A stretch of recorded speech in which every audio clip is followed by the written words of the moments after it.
All right.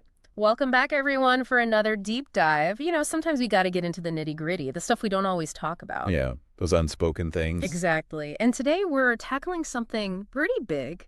We're looking at this article all about how to really nail communication about sexual needs in a relationship. Tricky stuff. Definitely can be. Yeah, and this article, it's got 5 tips. Okay. And they really, I think, can unlock some cool insights. Yeah, I'm interested. It is a crucial part of any intimate relationship. Oh, absolutely. It really is. And so many couples, struggle with it. They do. Yeah. All right, so tip number 1 dives right in. Creating a safe space, Okay. like a judgment-free zone, Right. where you and your partner, you both feel totally comfortable opening up, like no holds barred. Yeah, and that makes me think about the concept of bidding for connection.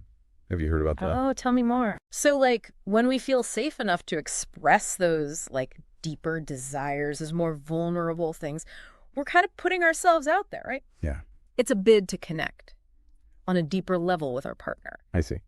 But if that bid is met with judgment, Uh-oh. then the connection, it kind of breaks down, Right, so it's like if I feel like I'm going to be shamed Yes. or ridiculed, Yeah. I'm going to shut down immediately. You're going to close up. You're not going to want to share anymore. Exactly, And so exactly. cultivating that trust is so key, that acceptance. It's foundational. It is. Yeah.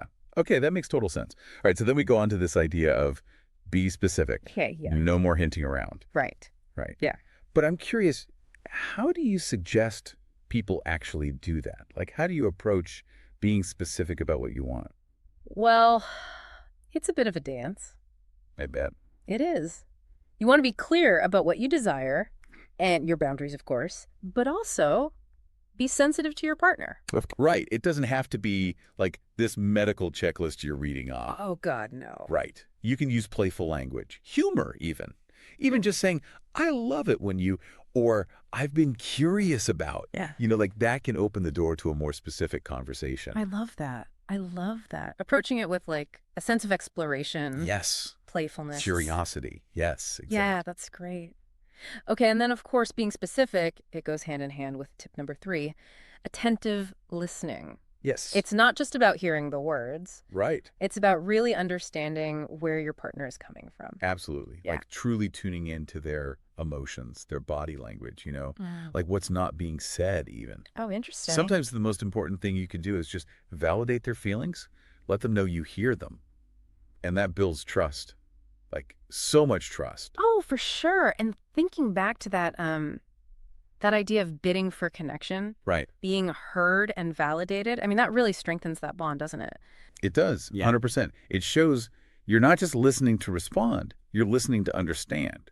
And that's such a core element of any intimacy, really. Absolutely. Okay, tip number 4. This one reminds us this isn't a one-time conversation. Yeah. Needs and desires, they evolve, so revisiting the conversation regularly is key. It's so true. And, it's fascinating how many factors can influence what we want, sexually. Right. Like hormonal shifts, even. Right. Stress levels, just getting older. All these things can impact what we need and want. Yeah. So it's not like you have one big talk and you're done. Yeah. It's about keeping that communication open, flowing. Right, like a regular check-in. Exactly. Hey, how are we feeling about things? I love that. And that takes the pressure off too, right? It's not this big, heavy conversation. It's Yeah. just part of your ongoing dialogue. Exactly. And that leads so well into the last tip, being open to feedback. Ooh, which can be tough, It can be. especially with something so personal. Very much so. But think about it this way. Feedback is an opportunity to learn and grow together. Yeah. It's not about blame or criticism. Right.